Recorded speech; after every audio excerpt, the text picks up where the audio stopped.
Warahmatullahi wabarakatuh and salam sejahtera. In our previous discussion, we discussed about the ideal Rankine cycle. Now we continue our topic in deviation of actual power cycle from the idealized one. The actual power cycle is different from the ideal Rankine power cycle due to the irreversibility in various components. And the sources of irreversibility are fluid friction and heat loss to the surrounding. Okay, so please have a look at TS diagram here. In this TS diagram, there are two graphs. One represent in solid line and one represent in dotted line. The solid line represent the ideal cycle and the dotted line represent actual cycle.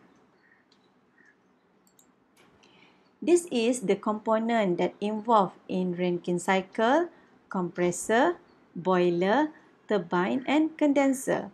So the liquid will go through this component, boiler, turbine and condenser using the pipe.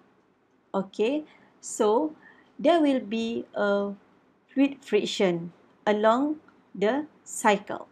Okay, and this fluid friction cause pressure, especially in boiler, condenser, and pipe. Okay, as a result, if you can see in this TS diagram, the the steam that leave the boiler is at lower pressure. And also, at the inlet of a turbine, the pressure is lower than exit of boiler. This is due to the pressure drop in connecting pumps. And if we can see in the condenser, the pressure drops is usually very small. So, how to overcome this problem? Water must be pumped to a higher pressure than the idealized one. And this require a large pump and larger work input to the pump. Next is the other major source of irreversibility is heat loss from steam to the surrounding as the steam flow through various components.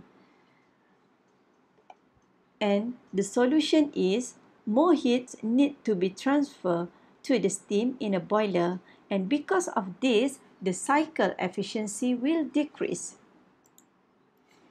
The deviation between actual pump and turbine from isentropic ones can be expressed by utilizing isentropic efficiency as we discussed in chapter 3 part 2.